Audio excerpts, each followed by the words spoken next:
Well then, let us begin where the ache is. Not out there in the world of figures and faces, but where you feel that tightness behind the ribs and call it lack. If supply is of God, why do you feel impoverished? If safety is of God, why do you feel endangered? If worth is of God, why do you feel discounted? Seek ye first the kingdom of God and his righteousness, and all these things shall be added unto you. If that is true and it is law, not poetry, then why does the addition seem delayed? Now listen quietly. Your problem is not lack. Your problem is the God you are serving. Thou shalt have no other gods before me. This is not a threat. This is not a tribal edict. This is a description of the way the universe is structured. Whatever you enthrone in consciousness as the power to grant or to withhold your peace will, by the law of your own attention, govern you. Where your treasure is, there will your heart be also. And where your heart abides, there your experience gravitates. Cosmic law is not personal. It favors no one. It simply arranges outward conditions to mirror inward reliance. As surely as 2 times 2 is 4, what you worship organizes your life. Do not hear condemnation in this? No. No. Not condemnation, not superstition, not a witch hunt of the mind. We are not here to whip shadows. We are here to make an honest inventory and to bring all reliance home to God. This is not about guilt. Guilt is another false god. This is about recognition. This is about returning the crown to where it belongs. Ye cannot serve God and mammon. You cannot divide devotion and keep peace. You cannot rely on money for safety and on God for inspiration and expect harmony. You cannot rely on the body for identity and on God for life and expect freedom.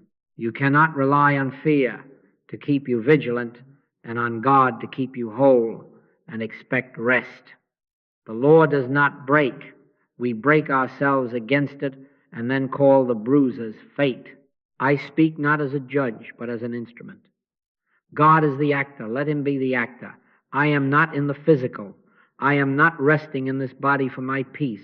Absent from the body, present with the Lord, there is the axis. In my conscious oneness with God, I find the only center that does not move with the weather of the world. When I say oneness, I do not speak of an abstraction. I speak of that inward click, that certainty without emotion, that stillness without lethargy, that assurance without argument, when the reliance returns to God alone and the idols fall without a fight. Before we look at the signs, and we will, we must understand what a false god is. It is anything, any person, any number, any sensation to which you secretly ascribe authority over your peace. It is the thing you check first in the morning to know whether today is safe.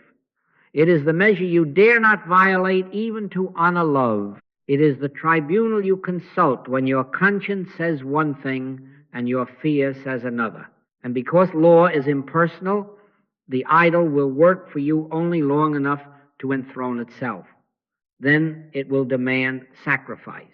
Peace will be its price, and you will pay it without knowing why you are tired. Let us be careful. We will not fight idols. We will not crusade. No, we will discern, and we will withdraw consent. We will see that money posing as safety is not God. We will see that the body posing as self is not God. We will see that fear posing as wisdom is not God. And then quietly, without drama, we will bring our reliance back to the one. Be still and know that I am God.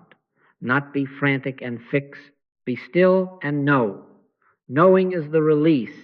Knowing is the dethronement. When trust returns to its rightful source, lack dissolves because there never was a vacuum in God. In my oneness with God, I find sufficiency. Thy grace is my sufficiency in all things. Say it softly, not to get anything, but to acknowledge what is. Thy grace is my sufficiency in all things. And so we begin not with blame, not with effort, but with a turning away from the lesser powers, back to the one power which needs no help and bears no rival. What then is a false god? Not a statue, not a superstition with incense and drums. A false god is the quiet transfer of trust away from the invisible to something visible, countable, or predictable. It is whatever you have secretly appointed to decide whether you may have peace. Look at your morning. Before your feet touch the floor, what do you consult? The news to tell you if the world has permission to be calm, the market to tell you if you have permission to feel safe, the mirror to tell you if you have permission to be worthy, the memory of yesterday's praise or blame to tell you if you may be whole today, the calendar to tell you if there is enough time to be kind. When you consult something before you consult God, you have located a God. Thou shalt have no other gods before me is not a scold. It is a map back to peace. A false god is subtle because it wears the clothing of common sense. Numbers must be watched, bodies must be tended, relationships must be honored. Yes, yes, in their place. But hear me, in their place is not on the throne. When a bank balance becomes the arbiter of your inner weather, you have handed the scepter to arithmetic. When the approval or silence of another becomes the key to your worth, you have enthroned a face in place of the Father. When your own body's sensation declares the verdict of who you are, you have mistaken the temple for the tenant. No surgeon has ever yet found any me inside of a body. I am not in the physical, I am not in numbers, I am not in applause. Absent from the body, present with the Lord. My conscious oneness with God constitutes my oneness with all spiritual being and idea. Therefore, how shall a figure on a screen, a reflection in glass, a rumor in the air, command the peace of that which is one with God? It cannot unless I yield it my consent. Let us practice a little interior honesty. When anxiety rises, what summons it? A headline, a deadline, a scale, a mirror, a memory, a prediction? Do you open your device to receive your mood, as a priest might turn to the oracle? Do you turn your face to the mirror and wait for permission to love yourself? Do you rehearse the conversation you might have and let the phantom of tomorrow hold your breath hostage today? Ye cannot serve God and mammon. Two masters cannot divide your trust and leave you whole. That is not religion, that is law, as exact as 2 times 2 is 4. Whatever you worship organizes your life, and there is always a cost. This is the ethical dimension, the part we hope is not true, yet it is. Idols demand sacrifice. Because they promise what they cannot be, peace, identity, security, they must be fed continuously. A false god will ask for your truth. Say what flatters the number. It will ask for your kindness. Be harsh if it protects the image. It will ask for your rest. Sleep later. Control must be maintained. It will ask for your generosity. Give only if it returns to you with interest. It will ask for your integrity. Do right when seen. Do anything when measured. They are never satisfied, for they are made of your fear and your longing, stitched together by imagination. And because law is impersonal, the moment you consent, your life begins to lean toward the altar you have built. As ye sow, so shall ye reap. Not because a God is angry, but because consciousness is cause and experience is echo. Now, do not hear this as a call to battle. No, no. We do not smash idols with hammers. We remove the belief that they have power. We return the throne to its rightful occupant by recognizing the nature of the one we call I. Where are you when you say I? In the head, in the chest, in a bank, in a mirror? Try to localize it and you will see the folly. You cannot leave the body because you are not in it. You are not in circumstance to be lifted out by circumstance. The I that says I and knows that it says it is spiritual, non-local, indivisible, because it is the very offspring of God. I and my Father are one, not two, not sometimes, one. If this is so, and it is, then the only safe reliance is upon that oneness. Every other reliance is a short rope tied to a moving wagon. So the definition is simple in searching. A false God is whatever you trust to grant or withhold peace. It may be a balance sheet. It may be a compliment. It may be a diagnosis. It may be a prophecy of doom whispered by your own nervous system. It may even be your religion, if you try to use God as a technique to secure your idol. But peace is of God. Identity is of God. Security is of God. Therefore, to give their keys to anything else is to wander outside the gate of our own house and then beg to be let back in. Be still and know that I am God. Not be busy and make it happen. Be still and know. The stillness restores the order. The knowing withdraws consent. In my oneness with God, I find my completeness, my safety, my worth. Thy grace is my sufficiency in all things. Whisper it, not to barter with heaven, but to remember home. Thy grace is my sufficiency in all things. And as that remembrance dawns, the idols lose their appetite, for there is nothing left to feed them. God is the actor. I am merely the instrument. And the instrument at rest in the musician's hands does not fear the notes. Now let us be very clear on this point of law, for here is the moral gravity. You do not break a law of God, you meet it. A bridge builder does not break the law of engineering, he meets it. If he disregards the tensile strength of steel or the compression limits of stone, the span will fail, not because a deity is offended, but because the principle is exact. 2 times 2 is 4, not sometimes, not when we are in the mood.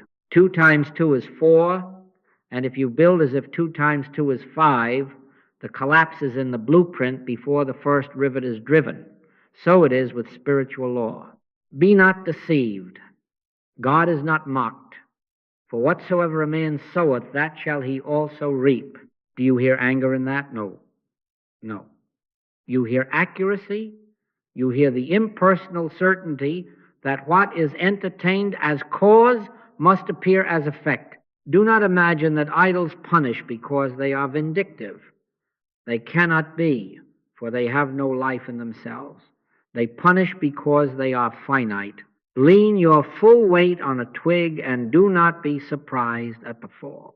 Rely on number as your peace, and competition becomes your atmosphere, control becomes your reflex, comparison becomes your diet. There is never enough number to quiet a heart that has forgotten God, because number is quantity and peace is quality. Make a face yours or another's the arbiter of worth, and fear becomes your tutor. You will spend and spend to protect the image, and the bill will be paid in restlessness. Make the body your identity, and every sensation sits robed like a judge. 1 ache dethrones your joy. 1 wrinkle edits your value. 1 diagnosis turns tomorrow into a courtroom. It is not malice, it is mathematics. What you worship organizes your life. Now hear a warning I have learned at cost. Do not attempt to use spiritual truth for a selfish end. Don't ever tamper with a cosmic law, because it is a double-edged sword. If you try to wield it to get a person, or a position, or a number on a screen, you have already confessed another God. You have said, I will take the infinite and employ it to secure the finite. You may get your person and lose your peace. You may get your job and lose your integrity. You may get your number and lose your sleep. With what measure ye meet, it shall be measured to you again.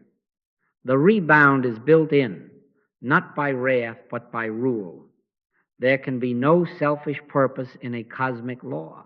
The law of love will not serve a loveless plan without circulating its cost right back to the architect. I know the temptation. The mind says, if this presence is real, then let it do as I bid. Heal this, fix that, fill this account, reverse that judgment. No, the presence is not a servant of desire. God is the actor and the doer and the beer. I am merely the instrument. When the instrument begins to clutch and conduct a private concert, discord is inevitable. In the silence, we do not aim the infinite, we yield to it. Be still and know that I am God. Not be still and get. Be still and know. And in that knowing, the finite props collapse, but we do not, for we were never resting on them. Why is this important now? Because if you regard these next examinations as a list of sins, you will meet condemnation. But if you regard them as instruments for diagnosis, you will meet freedom. The law is impersonal. Therefore, exposure is mercy. When we see that a certain reliance is violating principle like placing a support where the load cannot be borne, we do not curse the beam, we move it. We do not plead with mathematics to change, we align our sums. And so gently we will take 7 signs, not to accuse ourselves, but to see where the quiet transfer of trust has occurred. Not to be frightened by consequence, but to be sobered by accuracy. Then, without battle, without dramatics, we will return reliance to the one.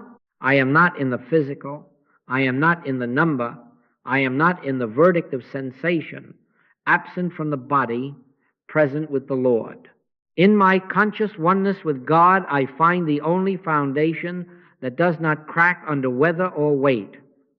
When I rest here, I need not manipulate outcomes, for sufficiency is of grace. Thy grace is my sufficiency in all things. Speak it not as a lever, but as a law. Thy grace is my sufficiency in all things. And now, with this gravity and this gentleness, let us look at the signs not as enemies to fight, but as lights to steer by, so that our worship may be whole and our life organized by the one who needs no rival. Let us take the first light and shine it quietly where many of us wince. Your mood rises and falls with numbers. A green arrow in your heart lifts. A red arrow in your spirit sags. An invoice paid, and the world seems kind. A bill arrives, and the day darkens. A salary posted, and you bless God. A delay announced, and you wonder if God has withdrawn. Who told you God's provision comes in the shape of a paycheck? Who authorized money to interpret your future? Who whispered that arithmetic is the weather of your soul? My peace I give unto you, not as the world giveth, give I unto you. If the Master says, not as the world gives, why do we accept peace that is given and withdrawn by a screen? Be honest in the secrecy of your own heart. Do you consult the balance before you consult the presence? Does a quarterly report set the temperature of your kindness? Do you find yourself softer when the figures are up and sharper when the figures are down? That is worship. Not of money itself, but of the belief behind it that money is life, that money is safety, that money is identity. And because law is impersonal, the one to whom you grant the keys to your peace will drive your days. Worship number, and you will live by cycles, bull and bear within, feast and famine in your nerves, no matter what the pantry holds. Worship God, and goodness and mercy shall follow, regardless of the market's traffic light. Let me say it as plainly as a blueprint. A number can measure a flow, it cannot cause it. A thermometer records heat, it does not make summer. A gauge on the dashboard tells you what the engine is doing, it does not move the car. Money is an instrument, a channel, a meter. Supply is spiritual substance expressing. The earth is the Lord's, and the fullness thereof. The river is from the mountaintop of God. The pipe in your house can conduct it, but the pipe is not the rain.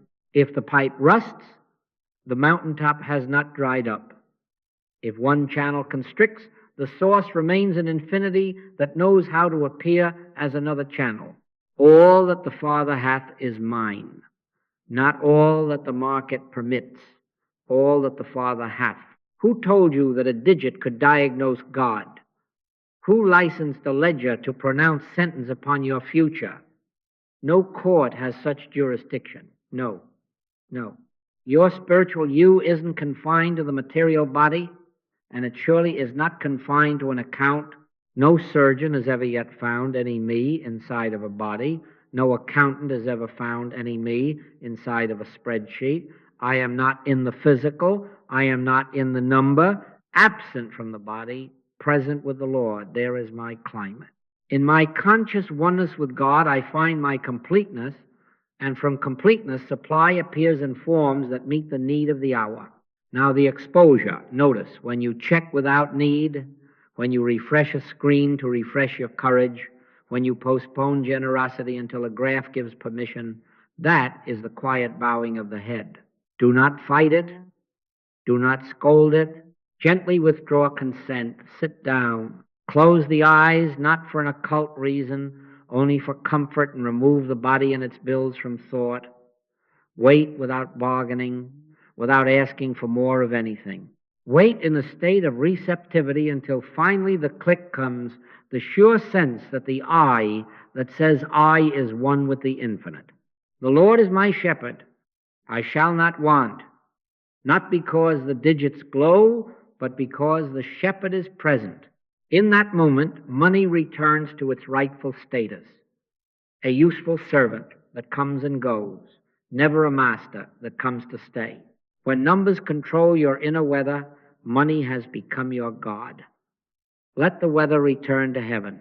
Let the Son of God's sufficiency rise from within, and you will find that commerce externalizes lawfully without the whip of fear. You will pay what is yours to pay and give what is yours to give without tightening the fist around peace. Thy grace is my sufficiency in all things.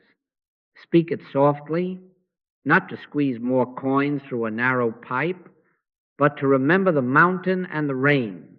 Thy grace is my sufficiency in all things, and in that remembrance the digits can rise or fall while you abide steady as law in the one who neither rises nor falls. Here is the second sign, and it stings because it is simple. You compromise love to feel secure.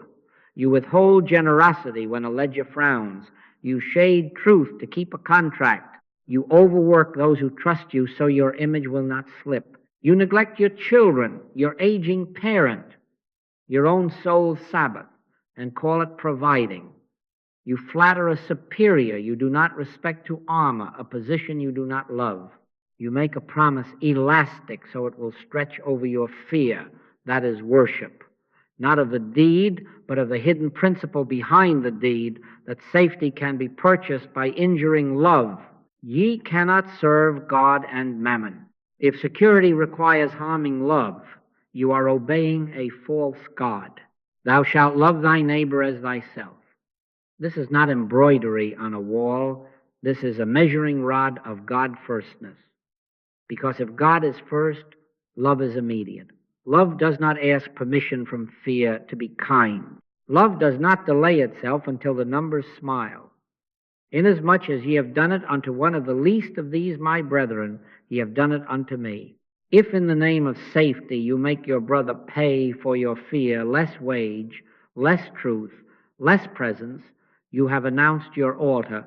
And because law is impersonal, experience will be organized around that altar. With what measure ye meet, it shall be measured to you again. Measure out suspicion, and suspicion will be the taste on your own tongue. Measure out scarcity, and you will count your sleep. Do not think the idle harmless because it is dressed as prudence. No, no. Prudence is love with eyes open. Idolatry is fear using prudence as a mask. How do you know which is which? Very clean. If the act asks you to be less loving than you are made to be, it is not prudence, it is worship of a lesser power. The law is exact. A builder who accepts a crooked ruler calls collapse into the future. It is already in the blueprint. So too, whenever you bend love to protect an image, the fracture is in the beam. You cannot cheat the law of your own being and remain whole. I received a letter once from a man who managed a small factory. A quarter ran thin. He postponed raises, quietly shaved overtime, delayed a supplier's payment while approving a bonus to keep the bank from blinking. He slept with a ledger in his chest.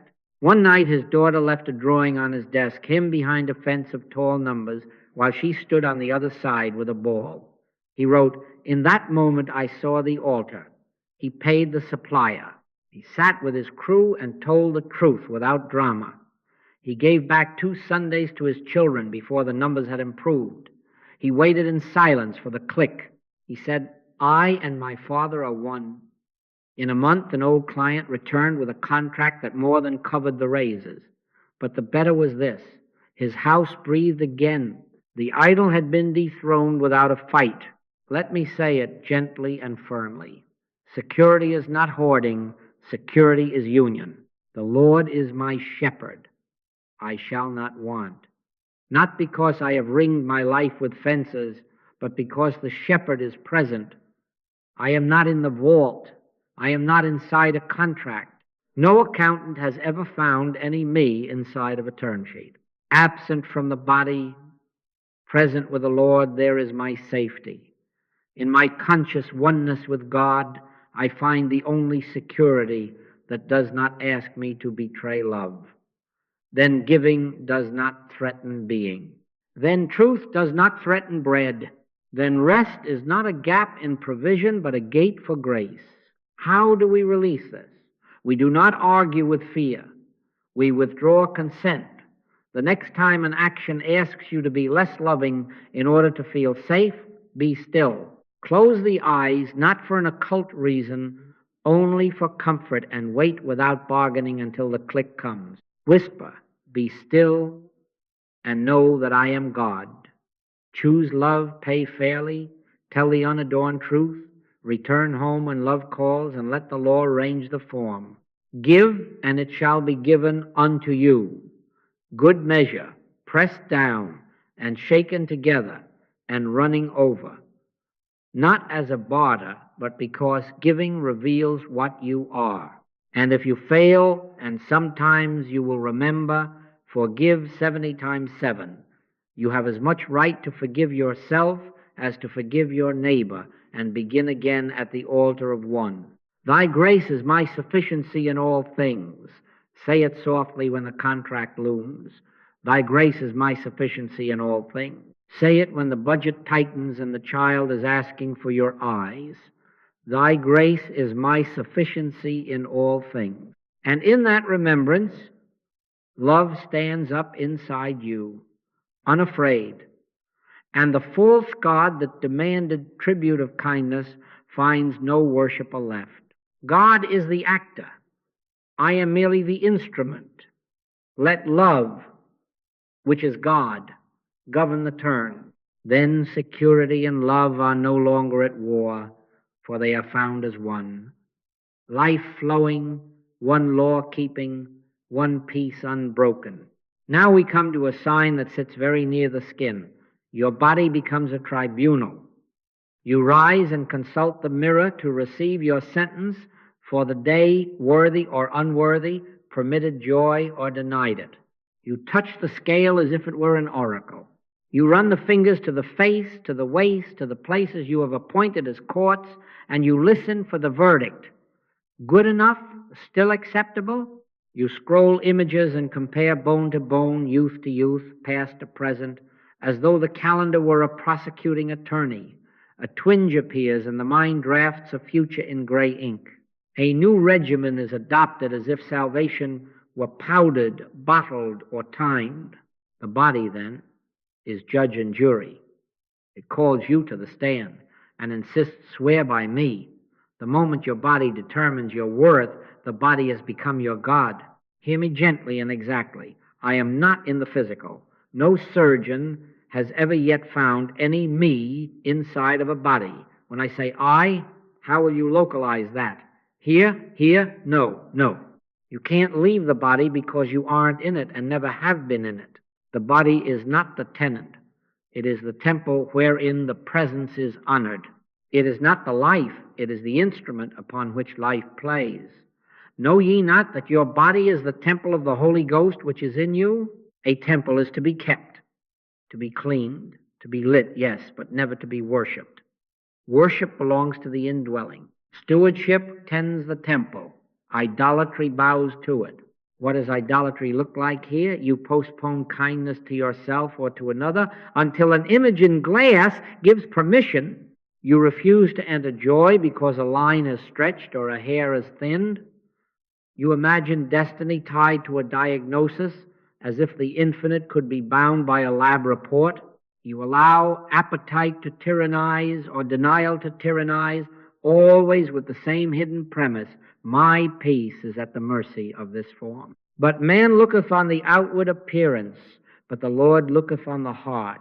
And the heart here means the center, the I that is one with God. I and my Father are one. If that is so, and it is, how shall a wrinkle dethrone oneness? How shall a scar edit the I that God is being? Do not mistake me for promoting neglect. No, no. The law is love. Love bathes, love rests, love walks, love feeds the instrument with what keeps it lucid and light for service. Love says to the body, thank you, friend. Be comfortable while we pray, while we work, while we play. Love does not starve or stuff to bribe a mirror. The distinction is surgical. Stewardship is care without identity. Worship is identity without care for truth. You will feel the difference. When you are stewarding, peace precedes the practice. When you are worshiping, panic drives it. One is gratitude, the other is bargaining. Cosmic law is impersonal. What you worship organizes your life. If you enthrone the body, you will live under its moods. You will count peace by pounds and years, and fear will be your physician. You will become harsh with yourself and then harsh with others, for idols always demand sacrifice. But if you enthrone God, the body resumes its rightful office, a beloved servant. And because law is exact, the life that you are spiritual, indivisible, will appear as appropriate harmony in the instrument, as rest that mends, as appetite that is sane, as tone that is bright, as function that cooperates with purpose. The Spirit of him that raised up Jesus from the dead shall also quicken your mortal bodies. Do you hear magic? No, you hear order. Life flows from the root to the branch when the branch stops pretending it is the tree. Try this. Sit down. Be comfortable. Close the eyes, not for any occult reason, only to remove the temple from the foreground. Let the hands rest. Withdraw thought from muscle and from mirror. Refuse to ask for beauty, for youth, for a particular vitality. Desire nothing.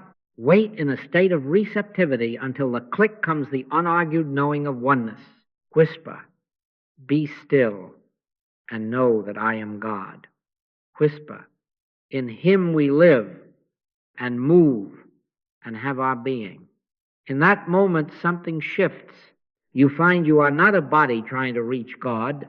You are consciousness in God, letting God live your life through a body. Then rise and tend the instrument as love instructs. Walk if love says walk. Sleep if love says sleep. Eat what leaves you light and useful, but do not ask the mirror for permission to be whole. Do not ask the scale for a license to be kind. Take no thought for your life, what ye shall eat or what ye shall drink, nor yet for your body, what ye shall put on. Take thought for God. Seek first the kingdom, and the forms will clothe themselves as they must. Thy grace is my sufficiency in all things. Not the cream, not the regimen. Thy grace is my sufficiency in all things. Absent from the body, present with the Lord, there is your worth, your beauty, your continuity. And as trust returns to its rightful source, The tribunal adjourns, the gavel is laid down, and the temple is filled with song. God is the actor. I am merely the instrument. Let the music play. Now another light, and this one stalks us in the night. You live as if one mistake can destroy you. You shuffle through the day with a sentinel posted at every doorway of choice. You rehearse disasters before they audition. You scan the horizon for the loose screw, the wrong word, the missed turn, the email not answered quickly enough, as if fate were waiting with a stopwatch and a gavel. You call it prudence. You call it excellence. You call it responsibility. No, no. Prudence is love with wisdom. Fear is worship under an alias. When you grant fear the power to crown or crush your day, fear has become your God. Listen to the theology of fear, because it is a theology. It claims omnipresence. Danger is everywhere. It claims omniscience. It knows what is about to go wrong. It claims omnipotence. One misstep and all is ruined. Only God is everywhere. Only God knows. Only God is power. God hath not given us the spirit of fear, but of power and of love and of a sound mind. Fear is not a presence. It is a suggestion accepted. It is a shadow casting itself as substance, a rumor spoken in the tone of a decree. It cannot enter without consent. It cannot rule without your amen. Cosmic law is impersonal, and what you worship organizes your life. Bow to fear, and you will live by its liturgy. Tightness before you begin, apology before you speak, control before you love. The thing which I greatly feared has come upon me, says Job, not because the universe is cruel, but because law has reflected back the altar at which the heart stood. How does this worship show itself? Hypervigilance masquerading as virtue, catastrophizing baptized as planning, the soul demanding guarantees before it gives kindness, the mind refusing stillness unless it can pre-write the outcome. You will not step until tomorrow signs a contract. You will not rest until the locks are checked a seventh time. You will not say yes to joy without insuring against sorrow. That is not prudence, that is fear in a choir robe. And because law is exact, your world will shrink to the size of your caution. The bridge builder who calculates every beam as if a feather would collapse, it will never cross the river. The soul that treats life as a courtroom will find no playground for grace. Now hear the counter testimony, and let it be simple. God alone is power. Fear thou not, for I am with thee. Presence, not prediction, is our safety. Yea, though I walk through the valley of the shadow of death, I will fear no evil, for thou art with me, not because the valley is removed, but because the shadow has no law to enforce. Perfect love casts out fear, not by wrestling it, but by being what it is. You do not fight darkness, you turn on the light. You do not wrestle a shadow. You look to the object that throws it and see that it is nothing. So we do not battle fear with willpower. We do not argue with it, bargain with it, or hire it as an advisor. We withdraw consent. Sit down. Be comfortable. Close the eyes not for an occult reason, only to remove the scene from the foreground. Let the hands rest. Allow breath to be as it is. Desire nothing. Refuse even the desire to be unafraid. Wait in a state of receptivity until the click comes the simple, authoritative knowing, I and my Father are one. Be still and know that I am God. Not be still and get a guarantee. Be still and know. In that knowing, authority shifts. The throne is occupied again by the one to whom it belongs. Say quietly what is true of identity. I am not in the physical. I am not in the future. I am not in the verdict of an outcome. No surgeon has ever found any me inside of a body. No calendar has found any me inside of a date. Absent from the body, present with the Lord, there is my safety. In my conscious oneness with God, I find a sound mind, and decisions are made from peace instead of panic. Then prudence becomes love-served again, clear eyes, steady hands, without the lash of dread. You will check the lock once and sleep. You will plan and then release. You will speak and let tomorrow be tomorrow. God is the actor and the doer and the beer. I am merely the instrument. And when fear knocks and it will give it no hearing, return to silence, return to oneness. Whisper as a password that opens no door to terror, but every door to grace. Thy grace is my sufficiency in all things. Thy grace is my sufficiency in all things. Thy grace is my sufficiency in all things. Then rise and live as one already kept, and watch how the world reorganizes when the hidden ruler has been removed. Here is a fifth sign, and it wears practical shoes. You cannot be still without reaching for control. Notice it without accusation. You sit, and the hand moves of itself to the phone, to the inbox, to the knob, to the list. You fill the silence with fixing, the rest with rehearsal. If there is a pause, you populate it, plan, check, scroll, adjust, message, monitor, refresh. You call it productivity, stewardship, diligence. No. Stewardship acts when moved. Idolatry moves to avoid stillness. Why does the quiet feel unsafe? Because the false god requires management. Idols cannot keep their thrones without your constant attendance. The moment you are still, their candles go out. Ask yourself plainly, as in a mirror that tells the truth. If God is the actor and the doer and the beer, what am I doing trying to be the actor? What am I defending? What would fail if I stopped propping? If I release my fingers from the panel for 1 minute, which altar do I fear will topple? The answer reveals the God. Be still and know that I am God. Not be still and schedule 10 new contingencies. Not be still and draft a better manipulation. Be still and know. If stillness is unbearable, it is because knowing would dethrone a manager you have hired to replace God. Listen to the law. Cosmic law is impersonal. What you worship organizes your life. Worship control, and life organizes itself into a maze of levers. Every sound becomes a signal. Every silence becomes a crisis. You sit at the console like a nervous god of a very small universe, and fatigue becomes your liturgy.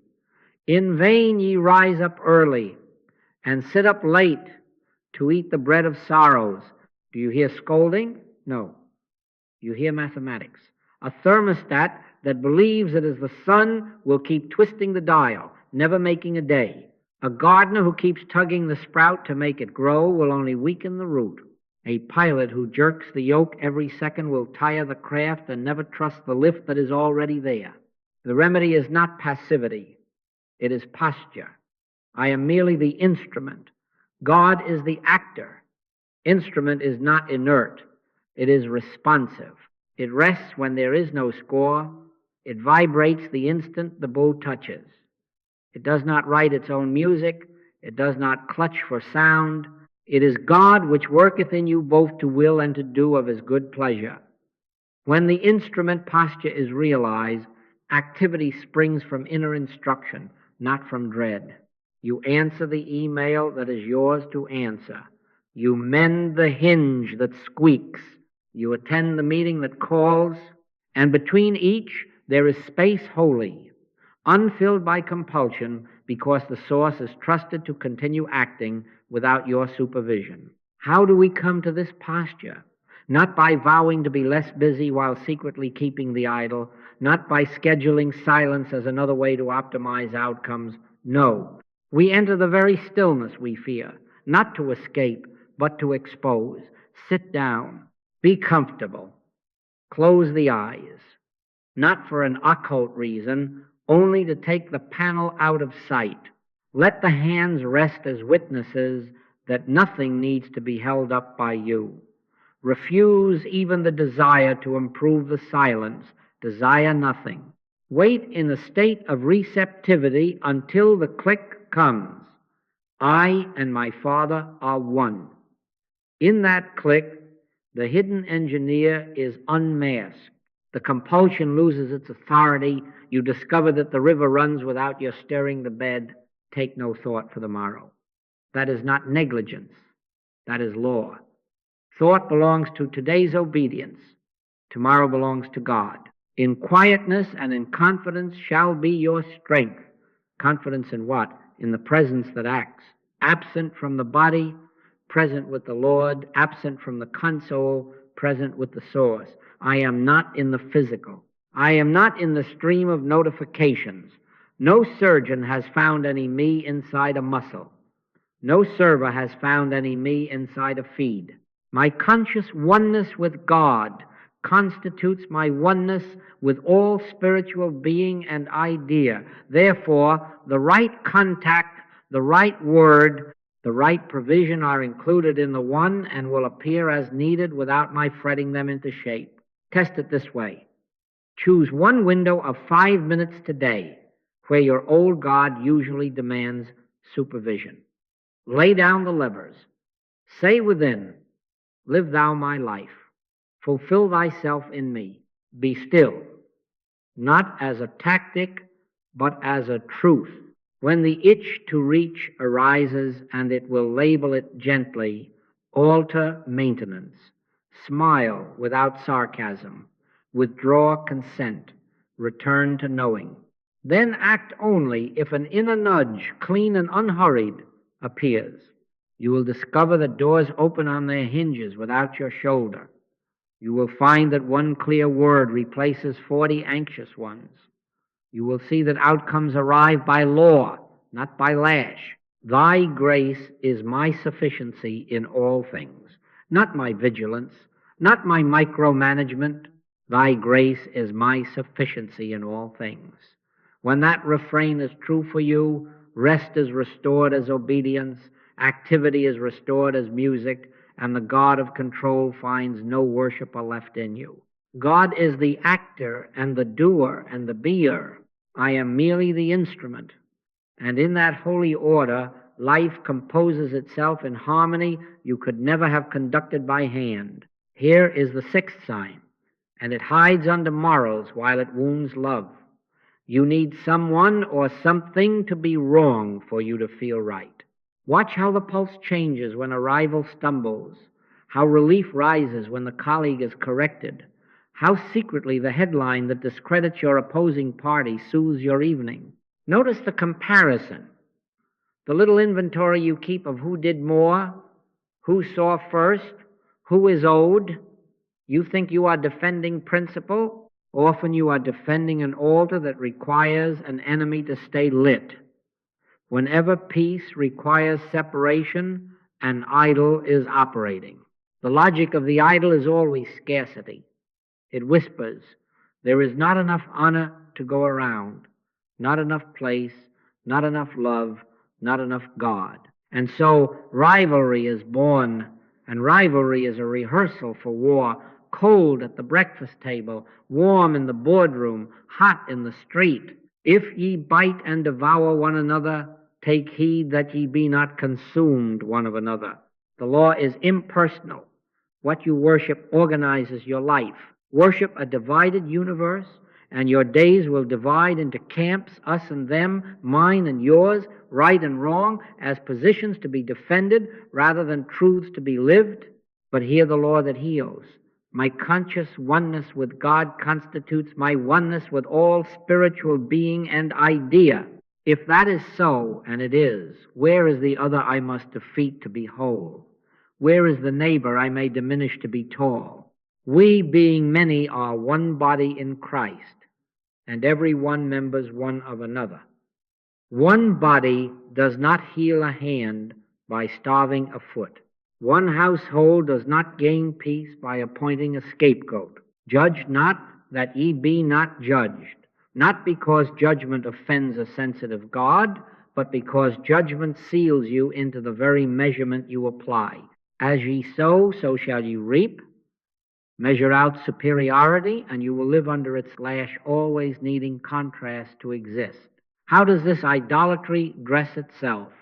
Moral superiority that warms you like a coat, blame that keeps you from repenting, the subtle thrill of gossip shared as prayer, the way you narrate your generosity against another's failure, the sigh after a partner's mistake that says, "See, I was right to withhold," the relief when the other side looks foolish because then your world feels safer.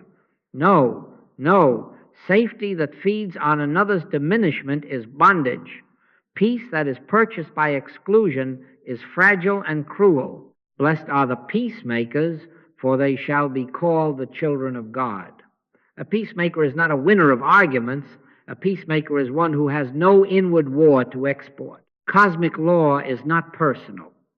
If you set up a divided altar, life will reflect it as divided outcomes. It is like mathematics.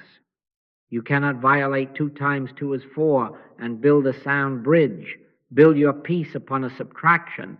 Subtracting their dignity to add to yours and collapse is in the blueprint. It will show up as thin joy, brittle relationships, crises that require fresh enemies to postpone the reckoning.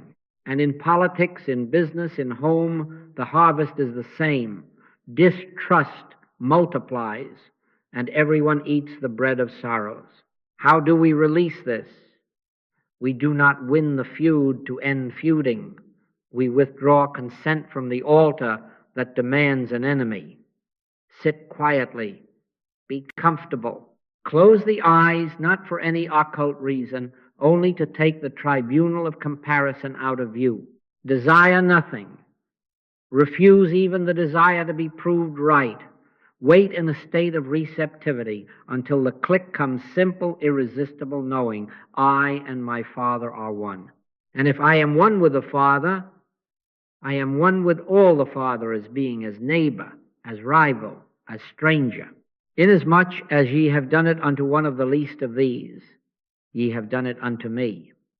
In that click, the rival becomes member, the stranger becomes kin, the enemy becomes a suffering place in the one body where love is asking to flow. Then practice the arithmetic of the kingdom. When I want nothing you have, and you want nothing that I have, there is no possibility of a war. Want nothing, not their approval, not their apology to license your peace, not their failure to validate your worth. Want God alone, and watch how law rearranges the scene. You will tell the truth without theater.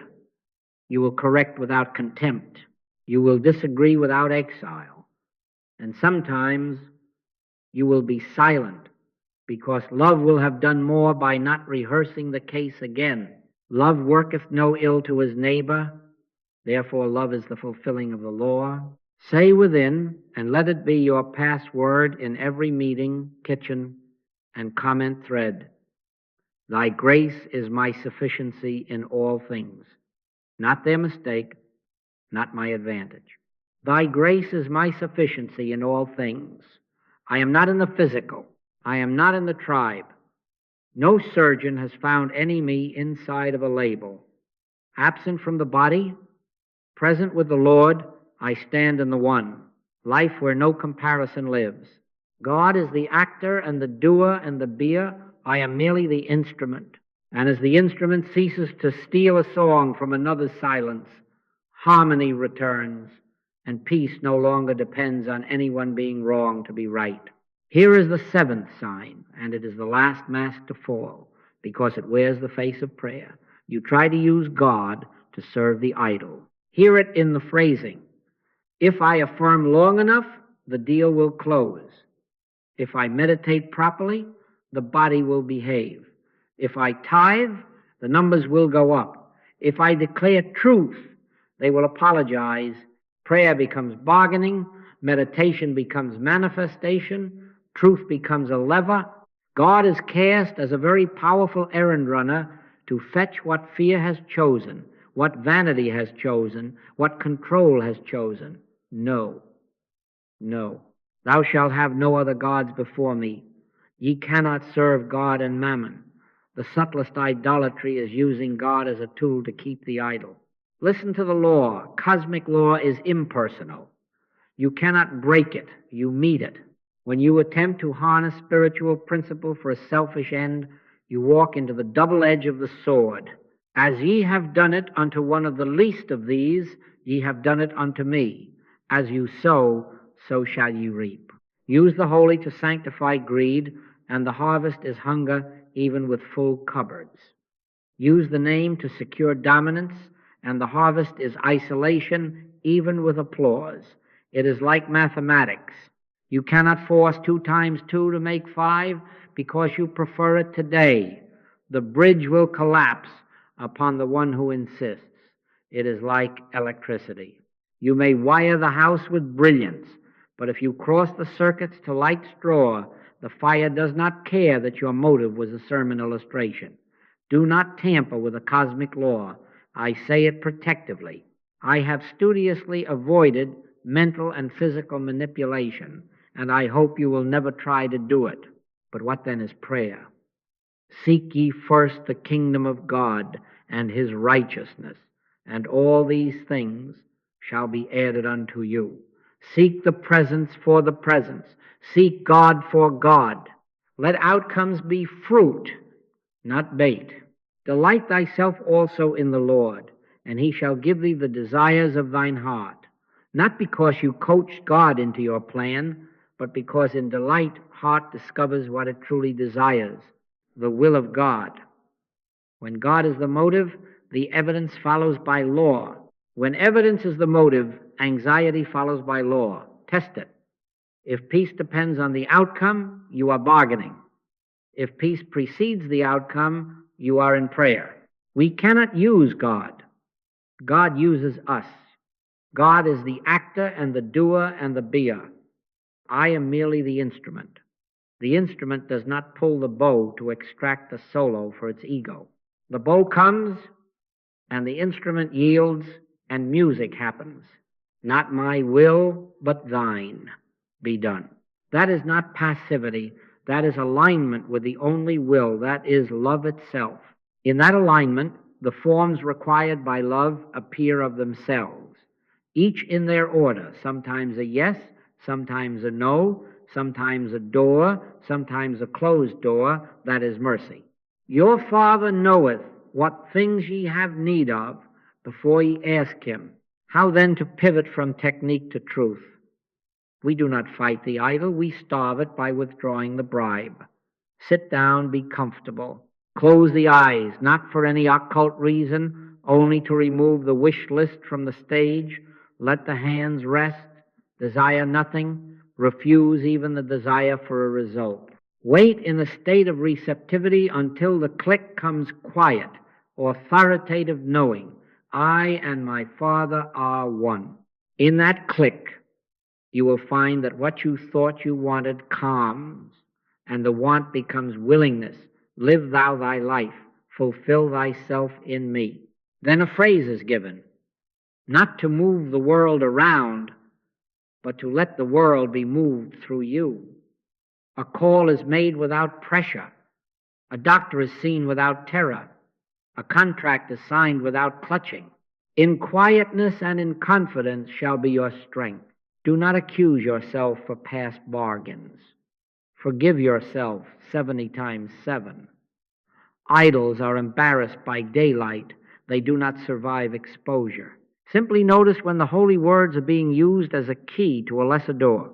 Smile and withdraw consent. Return to the one, absent from the body, present with the Lord, absent from technique, present with truth. I am not in the physical. No surgeon has ever yet found any me inside of a method.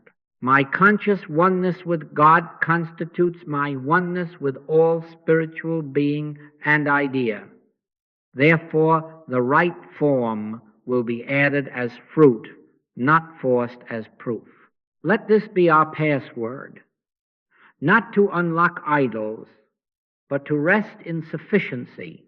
Thy grace is my sufficiency in all things, not numbers, not approval, not the mirror, not the outcome.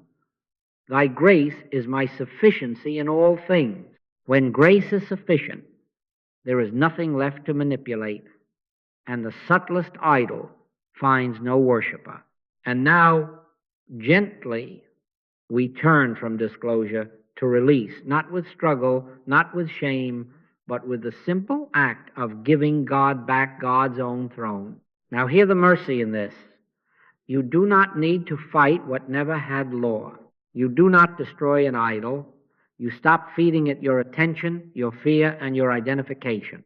Resist not evil, not because we make peace with wrong, but because we refuse to give shadow the substance of our gaze.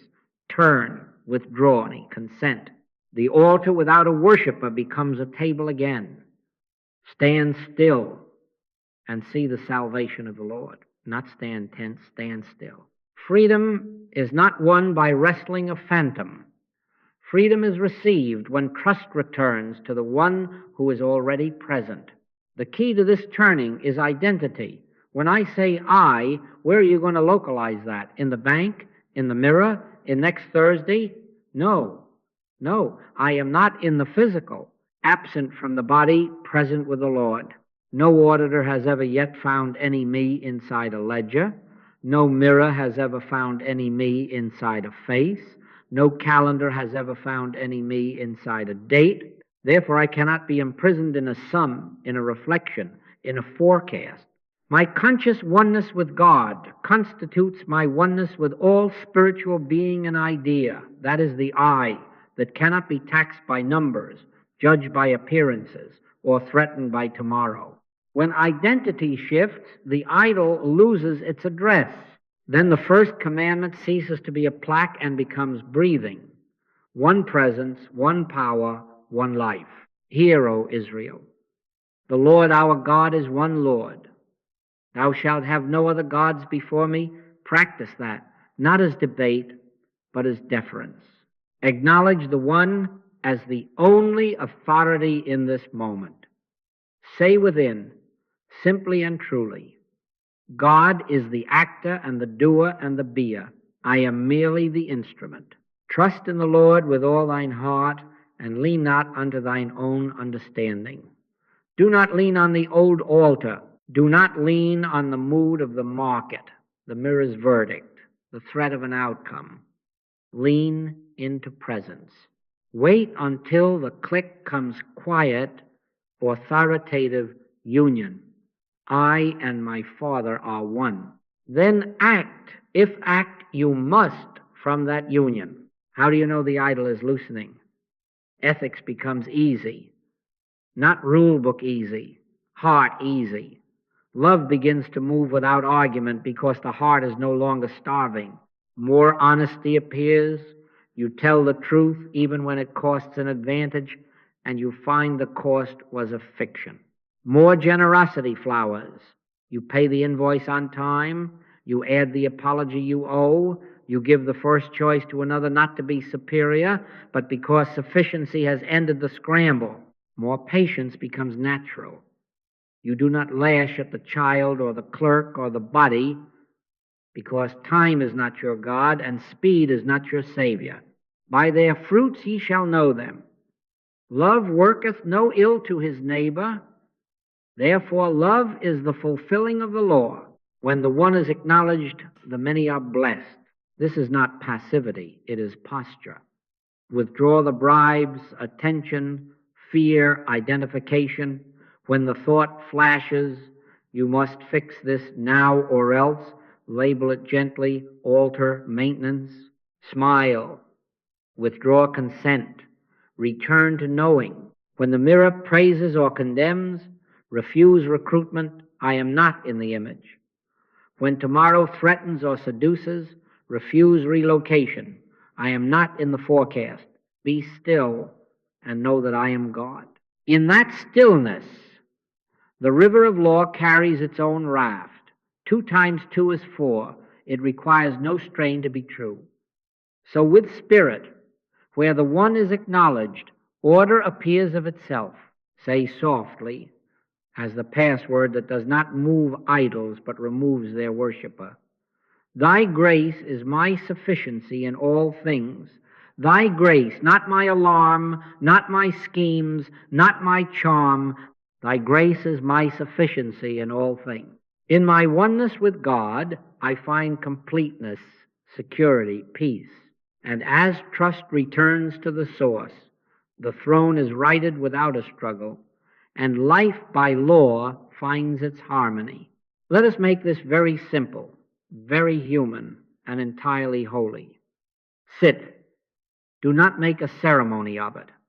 A chair that does not ask your back to labor, feet where they find the floor. Let the hands rest where they do not need to hold anything on the lap, open or closed. Close the eyes, not for any occult reason, only to take the scene off the stage. Let the shoulders be without assignment. Allow breath to be breath. In this position, with your eyes closed, be virtually unaware of having a body, not because the body is despised, no, because attention is consenting to be absent from the body, present with the Lord. Now, refuse enterprise. Refuse even the enterprise of getting spiritual. We are not projecting, not visualizing, not bargaining, not composing a better world. Desire nothing. Make no list. Take no thought for the morrow. Do not even take a thought for this minute's improvement. Come empty, as a cup that does not instruct the water. Say within, once without pressure, be still, and know that I am God. Then stop, know nothing on purpose. Wait. What is this waiting? It is receptivity without aim. It is the instrument that does not tug at the bow. It is the seed that does not pry its own shell. You are not trying to find God as if God were lost in the cushions. You are letting God be as God always is. The kingdom of God is within you. Therefore, we are not reaching out. We are consenting to within. If thought parades about the market, the mirror, the meal, do not wrestle. Wrestling is worship by another name. Look once at the parade as you would look at birds crossing the sky, and return to the one. How? By no method. By turning. If a word is needed, let it be light, like a feather that knows the wind will carry it. I and my Father are one. Then let even that go. Gradually, sometimes quickly, sometimes like dawn that does not have a moment when it begins, there is a quiet shift. I can describe it, but I cannot deliver it. It is as if the room inhales and holds its breath in peace. It is as if an inner door that was never locked yields without sound. A click, not a sound in the ear, a certainty in the heart. No fireworks, no trance, just the end of reaching, because presence is self-evident. Peace I leave with you, my peace I give unto you, not as the world giveth. You will recognize it by this. Peace is not manufactured, it is discovered. Safety without a reason, sufficiency without an inventory. The one is present unmistakably, and you need not announce it to yourself. Stay there. Do not try to keep it. Do not try to deepen it. Attempts to hold will lift it out of sight. Be the instrument that vibrates because the music is playing. My conscious oneness with God constitutes my oneness with all spiritual being. And I, dear, do not repeat it like a chant unless the Spirit gives it. Let it be the fact you are resting in. If thoughts return as they will give them no courtroom, turn once more. Return to stillness. In quietness and in confidence shall be your strength. Confidence in what? In the one that is here. 2 minutes like this are honest wealth. 5 minutes like this are a river changing its course. Do not count the minutes, count nothing. Rise only when it is natural. And if you rise with no message, no prophecy, but only with the sense that God is, you have touched the root. In that touch, Idols lose their voice because they never had law to speak. The source has been found again. Then you will discover that activity later in the day is not driven because the driver is known. And if at midday the old gods call numbers, body, fear, sit again, even for one breath, and return to the password that opens no idol's temple, but opens you to reality. Thy grace is my sufficiency in all things. Then be still and let grace be what it is. Tomorrow morning will tell the truth, and it will tell it without scolding. His mercies are new every morning. When I awake, I am still with thee. Your first reliance each day reveals your real God, and you can choose again. Not by promising a holier schedule, not by vowing heroic disciplines, but by this quiet measure of trust. Let us make it plain, for law is plain. What you worship organizes your life. And the mercy is this: if for one moment at dawn you return to the one, law begins to reorganize everything without your pushing. Here is the first diagnostic. What do you check first? Watch the hand. Does it go to the phone, to the market tickers, to the inbox, to the mirror, to the scale, to the calendar? Do not accuse it. Observe it. If your interior weather rises or falls with the numbers, if the mirror names your day, if a notification writes your first prayer, you have a God and it has a liturgy. Seek ye first the kingdom of God and his righteousness, and all these things shall be added unto you. Not seek ye first the feed, not seek ye first the forecast. Seek the presence for the presence. Before the screen, before the statistic, sit for 1 minute and say without strain, be still and know that I am God, not as technique, as truth. God is the actor and the doer and the beer. I am merely the instrument. My conscious oneness with God constitutes my oneness with all spiritual being and idea. In that acknowledgement, the hand can touch tools without bowing to them. Second diagnostic: what do you fear losing most today? Allow the question to pass through you like a light through a room.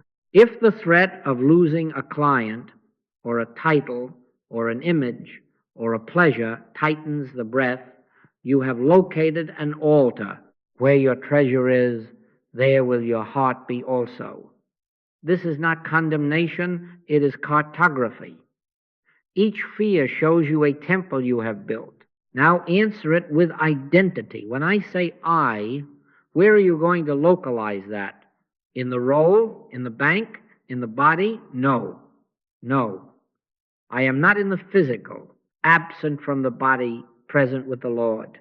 No surgeon has ever yet found any me inside a title.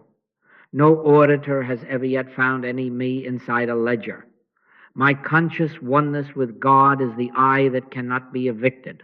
When identity turns, fear loosens, and the idol cannot collect its tax. Third diagnostic: what will you sacrifice love to protect? Watch this through the morning, how quickly you choose sharpness over truth told kindly, secrecy over transparent fairness, advantage over generosity, a curt reply over patient listening at the breakfast table. Thou shalt love thy neighbor as thyself. This is not a sentiment, it is cosmic law. Use it as a compass. In each decision, ask, am I loving my neighbor as myself in this? If the answer is no, the needle is pointing at a false god. Do not argue with the compass. Realign. It is like mathematics. 2 times 2 is 4, whether you prefer 5 or not. Ignore it and the bridge fails. It is like a traffic law. Deny the sign and you meet the ditch. If love is not being served, stop, withdraw, consent from the altar. Be still and let action arise only from union. And when you find you have already bowed to another god by 8:15, forgive yourself. You have as much right to forgive yourself 70 times 7 as you have to forgive your neighbor. Guilt is another idol of control. It pretends to pay God with suffering. No. There is therefore now no condemnation to them which are in Christ Jesus. Condemnation freezes. Grace reforms. Each time you return to God, the false God starves, not by drama, by disuse. Withdrawal of attention is fasting, and idols cannot live without your gaze. Make it simple. Before your feet find the floor, whisper, not as superstition, but as surrender. Live thou thy life, fulfill thyself in me. Then sit 1 minute. Close the eyes, not for an occult reason, only to turn from the scene to the source. Desire nothing. Wait until the faint click of confidence comes. I and my Father are one. Rise. Touch the day with this test in the palm. What do I check first? What do I fear losing? What am I tempted to sacrifice, love, to protect? If you miss the mark, choose again at 10 o'clock, at noon, at 4. When the old gods call, answer with identity. I am not in the physical, absent from the body, present with the Lord. My conscious oneness with God constitutes my oneness with every needed idea, contact, provision. Therefore, outcomes are added, not chased. Let your refrain be ready and real, a password that opens you to reality. Thy grace is my sufficiency in all things. Thy grace in the morning, thy grace at the email, thy grace in the mirror, thy grace in the loss and in the gain. God is the actor and the doer and the beer. I am merely the instrument. And in that holy measure, tomorrow's God is known by the first reliance and replaced, if it is false, by the one who was here before dawn. Beloved, the arc is plain now. The lesser gods promised life but demanded sacrifice, sacrifice of love, of peace, of your neighbor's dignity, and finally of your own joy. They required maintenance, worry as incense, control as tithe, rivalry as liturgy. But God does not bargain. God is life. God is the very sufficiency you sought in fragments, and asks nothing but recognition. Choose you this day whom ye will serve. Not tomorrow. This moment, one presence, one power, one life. The Lord is my shepherd, I shall not want. When the one is acknowledged, the many are blessed. When grace is sufficient, no false god can govern your peace. Let us end where we must live, in the password that opens you to reality. Slowly now, not as technique, but as truth discovered, thy grace is my sufficiency in all things. Again, letting each word rest where the heart can hear it. Thy grace is my sufficiency in all things. Once more, with a quiet certainty of Scripture itself. My grace is sufficient for thee. Thy grace is my sufficiency in all things. Not the market's grace, not the mirror's grace, not fear's permission. Thy grace, sufficient in all things. Carry it into the morning and let it meet the first glance. Thy grace at the doorstep, thy grace at the spreadsheet, thy grace at the diagnosis, thy grace at the child's question, thy grace in loss and in gain, in moving and in stillness, in speaking and in silence. This is not a charm, this is recognition. In him we live and move and have our being. When the heart recognizes, the law reveals its order. Fear not, little flock, for it is your Father's good pleasure to give you the kingdom. Now identity is sealed and strain ends. God is the actor and the doer and the beer. I am merely the instrument. The instrument does not hustle music. The instrument consents. Not my will, but thine be done. I am not in the physical, absent from the body, present with the Lord. No surgeon has ever yet found any me inside of a body, a balance sheet, or a calendar. My conscious oneness with God constitutes my oneness with all spiritual being and idea. In my oneness with God, I find completeness. In my oneness with God, I find security. In my oneness with God, I find peace. In my oneness with God, I find the joy that does not ask for a reason and the provision that does not beg for a proof. Let love be the outward sign of this inward sufficiency. By this shall all men know that ye are my disciples, if ye have love one to another. Love worketh no ill to his neighbor, therefore love is the fulfilling of the law. So you will tell the truth without cruelty, give without counting, correct without contempt, and be still without fear. This is not heroism. It is law obeyed, because grace has ended the scramble. As you sow, so shall ye reap. Sow from oneness, and you reap the harvest of peace. And now, as we part from words, but not from presence, receive this as benediction and daily bread. Thy grace is my sufficiency in all things. Thy grace is my sufficiency in all things. Thy grace is my sufficiency in all things. I and my Father are one. Peace, be still. The kingdom is at hand. And so it is. And I thank you